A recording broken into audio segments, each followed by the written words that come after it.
UPI unified payment interface, যেটা আপনি B2C app PhonePe Google পের মাধ্যমে করে থাকেন অ্যাকাউন্ট টু অ্যাকাউন্ট ট্রান্সফার। সেখানে আপনি ইউপিআই পেমেন্টটা করেন যে একদম সঙ্গে সঙ্গে কাস্টমারের অ্যাকাউন্টে পয়সা চলে যাবে, মানে কাস্টমার নয়, যাকে আপনি পাঠাচ্ছেন, কারণ B2C দিয়ে আপনি ব্যবসা করতে পারেন না। সে নিয়ে একটা আলাদা ভিডিও নিয়ে আসবো, B2B আর B2C নিয়ে। আজকের কথা হচ্ছে আরবিআই ভাবছে যে ইউপিআই যে পেমেন্ট আপনি করছেন ছোটো ছোটো পেমেন্টের উপরে নয়, ছোটো ছোটো পেমেন্ট ইনস্ট্যান্টই যাবে। 10,000 বা 10,000-এর বেশি বড় অ্যামাউন্টের যে ইউপিআই সিঙ্গেল শটে আপনি করছেন আপনার প্রয়োজনে, ব্যবসার জন্য নয়, অ্যাকাউন্ট টু অ্যাকাউন্ট, সেটা 1 ঘন্টার জন্য ডিলে করে দেবে, মানে 1 ঘন্টার জন্য হোল্ড করে দেবে। কীরকম? আপনি ইউপিআই পেমেন্ট করলেন 10,000 প্লাস, এখনও নিয়মটা আসেনি, ইমপ্লিমেন্ট হতে পারে, আপনাদের ফিডব্যাক চেয়েছে।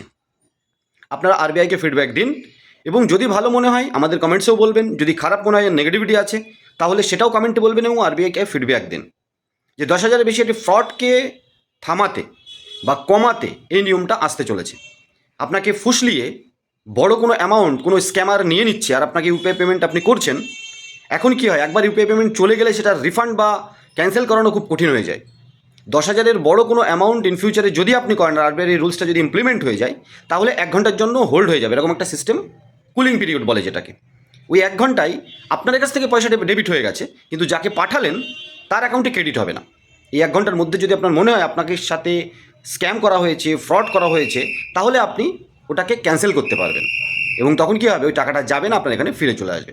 কমেন্ট সেকশনে বলবেন এটা কেমন হতে চলেছে যদি আসে।